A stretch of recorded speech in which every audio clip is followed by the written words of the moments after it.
Standing up in McKinney, this is According to Callus, returning to you for episode 485 on the 31st of August, 2023. And today, after taking the day off, if you will, not really, but choosing to wait until today, we have the episode, How to Destroy an Organization.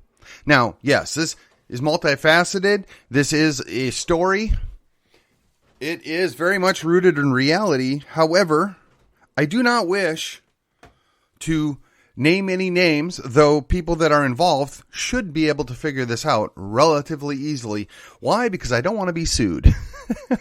But the reality is, this is going to be straight from my opinion, my thoughts. Just like everything else on this show, everything is my opinion on the matter or my understanding of the facts. So, as always, I don't want you to trust me 100%.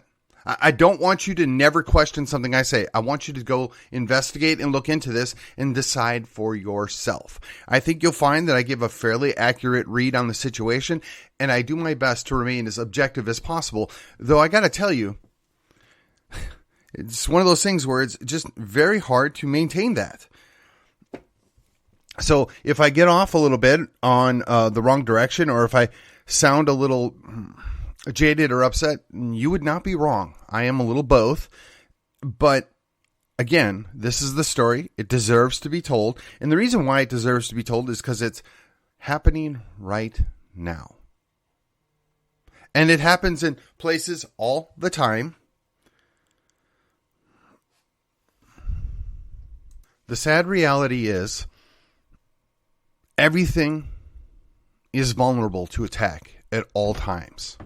There are ways to protect against this. There are things that can be done, but sometimes the consequences and the actions taken in order to accomplish that could be even more detrimental than the situation you're trying to resolve or prevent. I mean, after all, not sure that we want to go Stalin-esque. I mean, Lenin was bad enough, and then we're just going to amp it up a bit with Stalin. All right, so here we go, on with the show.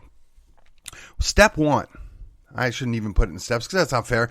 You find a group of disaffected people that have motives similar to your own. They didn't get an outcome they wanted, and they feel like that because they didn't get something they wanted, that they need to take over. They need to assert their authority, their power. And you coalesce around those people. And you create a cult of personality, a reverence for one or two individuals, and deem them so important that everything else must be subservient to that. Now look, is this an exaggeration? Maybe, perhaps. I mean, if you consider what happened at Jonestown, I mean, it is a logical progression, and I'm not making that accusation. I'm just saying these are very similar things that play out in the process of taking over or destroying an organization, or, if you will, creating a cult. So let's take a few minutes and give a backstory. So you have people that always feel like they're on the outside looking in, right? It doesn't matter what the organization is, what the group is. There are always people that aren't in the in crowd. They aren't the ruling faction, whatever you want to call it. A certain amount of bitterness grows in people over time. They crave respect. They crave acknowledgement and satisfaction. And it's really hard to fault people for that. I mean, I'm sure, but for a small percentage of people, everybody has dealt with those feelings or those concerns at some point in their life. So fair enough. Now, you can deal with this in a number of different ways, but honestly, you really need to let a lot of that go. Some of it's real, some of it's not. Some of it, can change your outlook on life or will change how you behave and how you act. But it should not turn you against the very people that you're working with. It should not be used as an excuse to destroy something. So this feeds directly into the idea of, I didn't get what I want, so I'm going to burn it all down. We don't control it, so it must be evil. Or they didn't listen to me, so they hate me. These are all different ideas that flow out of this. So often what I find is when you get down that road, when you get down that path, you forget what your goals are, what the ideas are, what the ideals are, what the purpose of the organization is. You become fixated on your own desires, your own wants, your own disappointments. When this happens, you're ripe. The organization is vulnerable. In rides in the man or the woman with the solution. They explain to you that the problem is the hierarchy here doesn't care about you. The problem is we need to protect everybody and make sure everybody has absolute control and say. The organization shouldn't be led by a couple of individuals. It should be run by everybody. Everybody should have an equal say. Now, that sounds great, right? But it should sound familiar. There are plenty of historical actions or activities or events that were predicated on the idea that everybody should be equal and everybody should have a say. Well, the reality is organizations, companies, they don't function like that. You can't stop to have a committee make every determination. You can't stop and run every little thing past a board of directors. There's a reason why you have a president, a CEO, a COO. These are people that are given a task and put in charge and told to make things happen. Now, that should all occur within the auspices of what the general vision, direction, and mission of the organization is. Now, so long as you're following that, along the way, yeah, certain things are going to happen that maybe some people are upset about.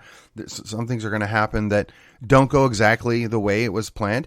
And the whole purpose of that is that you come back and you revisit the issue. You investigate and see, what did we do wrong? What is the failure? How can we improve? Now, it's at this point that if you're looking to destroy the organization, you put up a fight. How dare you question what we did? You're the COO or the CEO. You have no right. We don't trust you. You have your own motivations. You're not following. This is what we're doing, and you shouldn't question it. How dare you? And then, if you're smart, you go ahead and you deploy some of the people that you consider cannon fodder. You send them to the front line. You send them out to question every little issue, every little detail, to obscure what the process should be, right? Changing the agenda items, changing the progress flow, demanding to be heard on issues that are already been settled. Then you go back and you find somebody else and you have them question every little detail, every little rule, just so you can slow the process down. So you can find a loophole or a problem to destroy any progress that might have occurred. And it's important that you do this, and when you use these people that you consider cannon fodder, that you use ones that look weak. That you use ones that if you were to have somebody come up against them, they look bad. You want to put forth those people that you don't care if they get hurt or damaged, but it'd be hard for anybody to defend against the things they're saying or doing, because then they look like the aggressor. And when this happens and you push back, you have to be very careful to push the idea that they're being attacked for just wanting to be fair, just wanting to follow the rules, just wanting to make sure that everybody's heard. You have to make sure you seize that moral high ground. It doesn't matter if it's real or not. That's your story. You need to stick to it. You cannot let any other counter narrative be told. You want to make sure that you keep close tabs on the people on your team. You want to infest their minds, invest in their minds and infest in their minds the idea that everybody else is an enemy. Everybody else is the problem. You can't trust them. You shouldn't talk to them. You need to isolate yourself. And yes, they may seem nice, they may seem friendly, they may even seem to agree with us, but we can't trust them. Don't work with them. Ostracize anybody that's outside of your immediate sphere. Now, as you do this and your team grows, it becomes more and more difficult to maintain control. So you have to make sure that you exaggerate differences, that you highlight the degrees of difference, that you make sure that they understand that those people hate them. Those people can't be trusted. They don't want to talk to you. They're trying to take away your authority, your power. They're the problem, and we are pure. Indeed, you want to get them to the point where they see as everyone else being the enemy, and that they need to be chased off, that they need to purify the organization. Now, as an aside, I got to be real careful how I want to say this, but I'm just guessing that if you're somebody of German heritage, like I am, or worse yet, you're somebody that maybe is of Jewish background, you probably don't want to use the term or the thought process of we need to purify the organization. Just think about that for a second. Back to the story. Now, granted, this organization functions to do one thing, but you are now planting the seeds and changing the direction of what the organization should and could be doing. Why? Because you want to do what you want to do. You want to make sure that you get a specific outcome. And if you leave things to their own, you can't make that happen. So as you've continued to disrupt, slow down, jam up, people get frustrated. And this is what you want. This is the goal behind what you're trying to do. You're trying to drive off the people that are normal, the people that just want to get things done, the people that are interested in the overall ideas that don't have the time and energy to make that happen. And as you continue to do this and you push people away and you chase people off, now you're successfully programming your team under the idea that those other people, they're just not smart enough to understand what we're doing. Those other people there, they're lazy. They don't agree with us. They don't understand us. They're lazy. They're uneducated. They're ignorant. They're not qualified to be involved and make decisions. You need to make sure that you're really careful how you do this, because you still want to be able to recruit from those same people. So you want to maybe couch it in, well, they're ignorant. We need to bring them in. We need to show them what they don't know. So what do? You deploy people that go out and tell a good story. Kind of like what I'm doing here. But when they tell their story, they need to finish it with a sales pitch. Well, now that I've told you what happened, wouldn't you agree that I'm right? Well, now that I've told you what happened and how we understand it, you do understand that we're right and you need to come with us. You need to put the hard sale on this, whereupon that there is no other side to the story. I've told you everything you need to know. You shouldn't question us. We're right. We're pure. We want only what's best. You need to come and join our team. Now, again, some of this should sound familiar, even if it's not in a historical value. I mean, if you watched any of the movies in the last, 40 years, search your feelings. You know what's true. Come and join us. Right? I mean, this is the kind of stuff we're dealing with here. They're manipulating and selling people. Now, me, every time I tell a story, every time I recite what I saw or what happened, I always tell people, hey, that's what I think happened. I think I've been objective and fair, but you need to go talk to the other people. Feel free. And if you find that I'm wrong or I get something out of whack, please come tell me. Let me know. I have no fear of being corrected. I have zero concern about missing a minor detail. And while we're at it, while we're doing this, keep in mind, it is imperative that you train your people in part of their distrust and their lack of willingness to believe anybody else is pure, that anybody else has good motives. You need to train them to not only record, but to question everything that person's talking about. So even when you're having a conversation, you need to take notes. You need to record it. And then, if you're really good, you'll catch them. They'll make a mistake.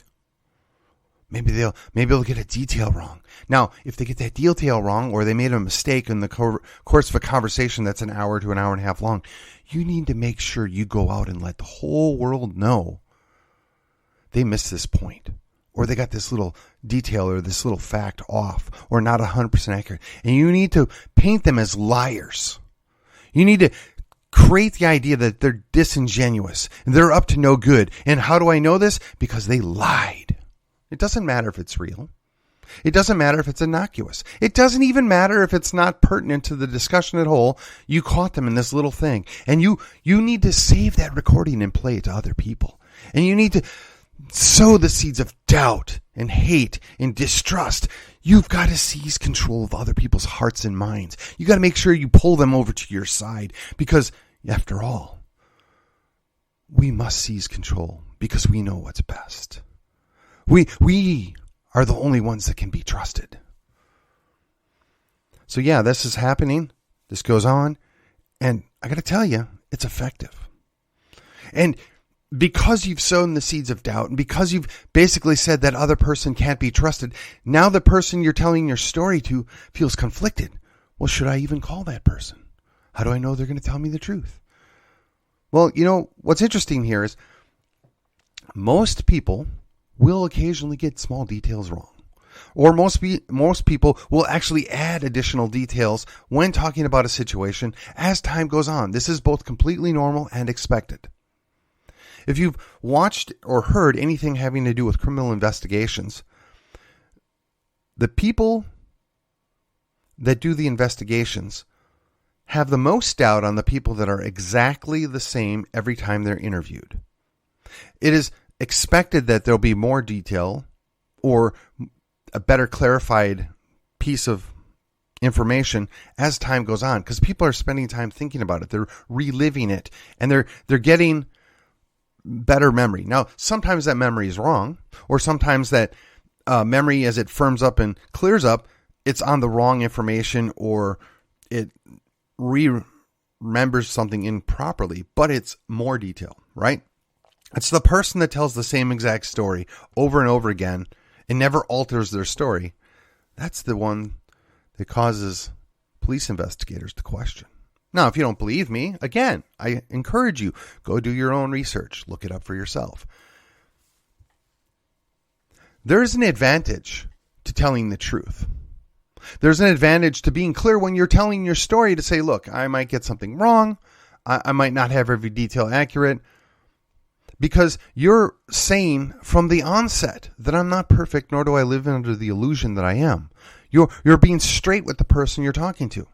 Now, me personally, I have a show. I'm upfront with everybody I talk to, both on the show and in person. And I tell them, look, I'm going to be as objective as I can, but it's not always possible. I'm going to be as fair as I can, even when I can't be objective. I'm going to understand that somebody else might have a different understanding or a different motive or just a different point of view. And I'm often very gracious with those people as I understand it. But when you're dealing with somebody that doesn't allow for any difference of opinion, when you're dealing with somebody that basically tells you that unless you agree with me, unless you buy my version of events, you're evil or you're wrong, that's a problem. Again, this is how you build up your team. This is how you create this dissent. This is how you create distrust within an organization. And then what you do is you start to antagonize. You start to poke. You start to incite problems with the people that are in a position to fight back. The people that are in a position that actually know the truth. The people that have been involved. And you want to isolate them. You want to ridicule, attack, challenge. You want to get a reaction out of them. Why? Because as soon as they react, now you can play the victim card. You put it off on them. They're overreacting. They don't know how to control themselves. They're being mean. They're being rude. They said a bad word. You impugn their character. You attack them. You try and demoralize them because now they have to defend themselves and their actions rather than the actual problem they were addressing. We see this play out all the time. Just watch the news. Watch every local narrative. The people that are often fighting back are painted as the aggressors. Let me ask you, ladies and gentlemen, have you seen this before? Does any of this sound familiar? I want you to open your eyes. This is nothing unique. This goes on everywhere all the time. And yeah, there's different shades and there's different factions and there's different applications. But if you're part of an organization and you're trying to obtain a goal, you need to be very wary of people that spend all their time talking down or talking about the other people in an organization. You need to be very wary of people that find it more important to them rather than obtaining the goal, getting power. More important to them other than moving forward on the objectives to getting the things the way they want them. You need to be very concerned when somebody tells you that you shouldn't even listen to what this person has to say, that you shouldn't even hear out this argument. You need to be willing to ask them, well, why? What are your concerns about it? What's the problem? And I need something other than, well, it's just terrible, or, well, that person's bad. You need to be willing to ask more questions. Now, for myself, look, I'm guilty of coming up with bad ideas from time to time. You know what's the opposite of a bad idea? Another bad idea. But you don't know they're bad ideas until you try them. You don't know that they can't work until you try them. Now, some of them on the face can look problematic. And the only reason why you can say something is maybe a good idea is because it worked at some point in the past.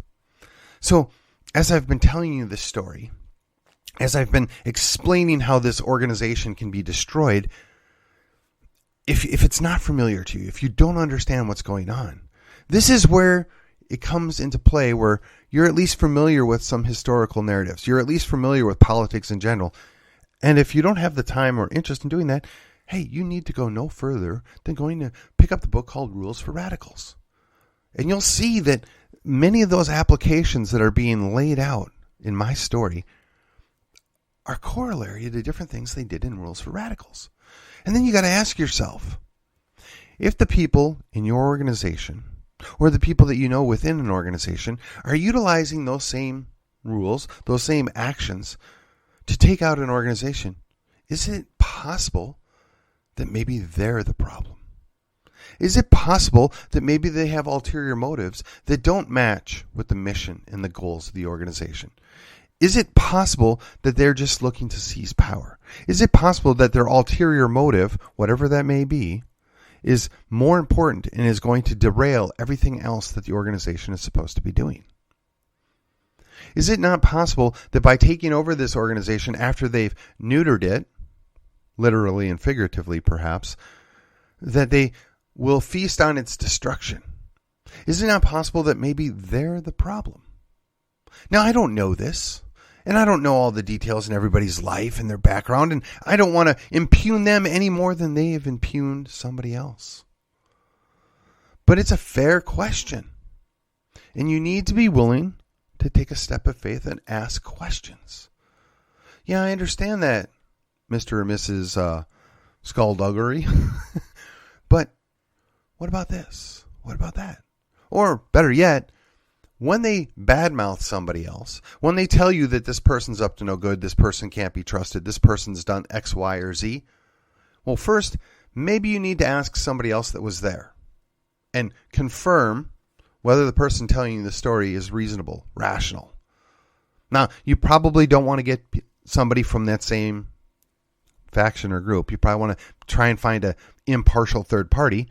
But if that doesn't work, then go to the person that you're being told the story about.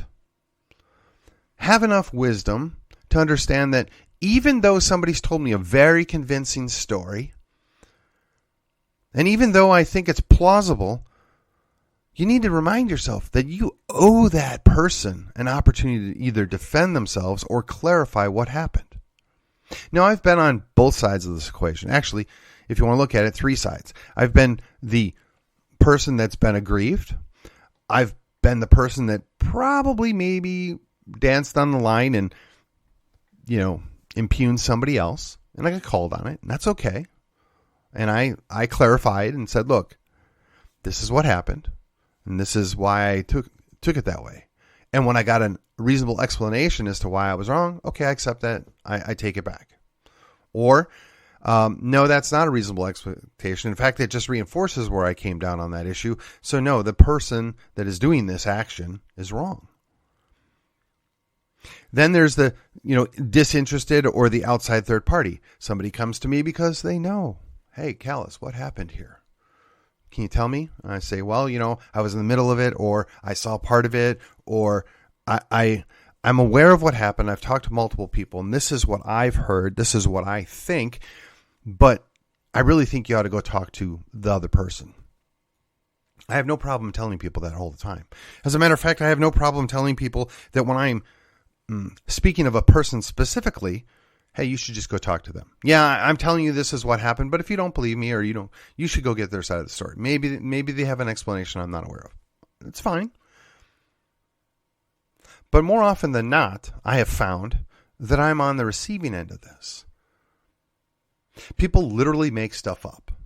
They don't even have to create an argument or give any rational basis for why they say it. No, they just say things. They create stories. They manipulate events to make you look like the bad guy. And again, having received this multiple times, my response has always been, well, come talk to me. If you're concerned, why wouldn't you just come ask me? Nothing is more frustrating to find out a month or a week later that somebody says, well, Callus, we heard this. This is what they said you did or said or whatever. I'm like, why wouldn't you ask me? Don't you at least owe that to me? I mean, some of these people I have relationships with beyond just being acquaintances, and it's extremely frustrating.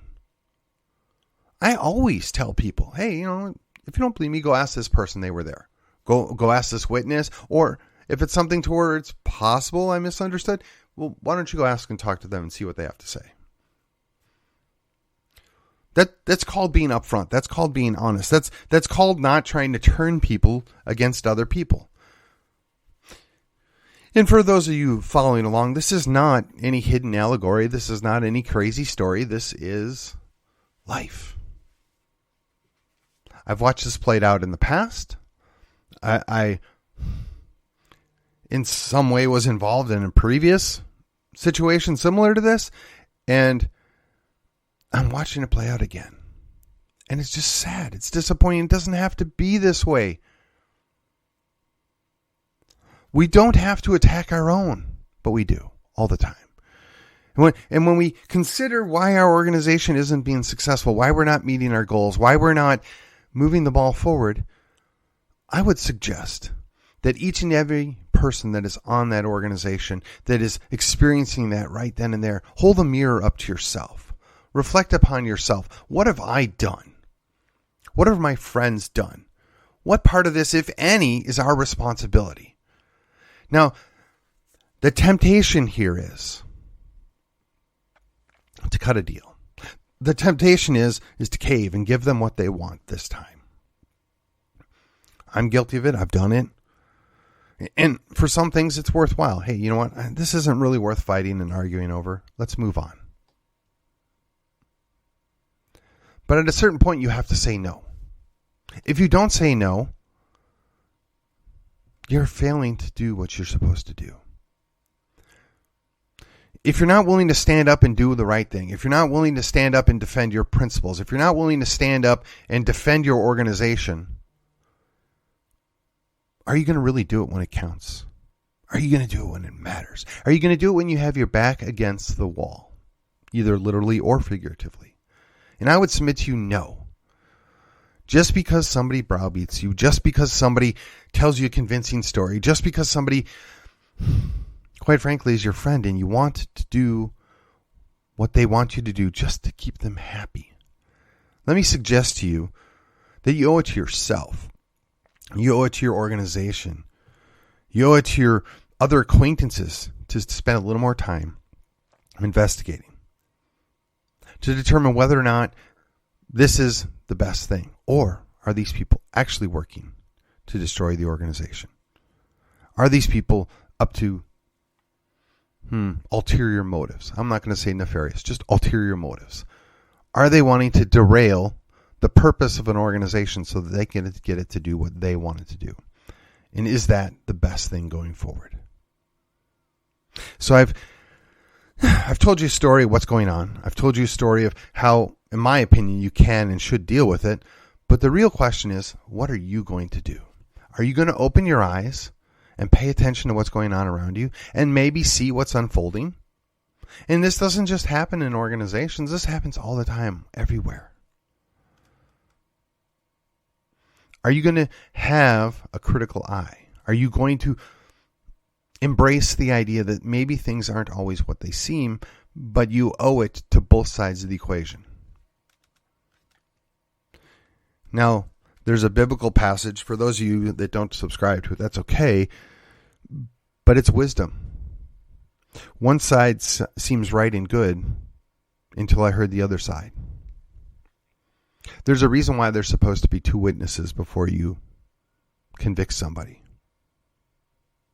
What I would suggest to you is, as an individual, as a member of a group, as a functioning organization, you need to hear everything out. You need to understand what's going on before you make decisions, before you lose your organization. And with that, this has been According to Callus. We went just a tad late today, but hey, we've got to make up for that day I missed. And I will see you on the other side.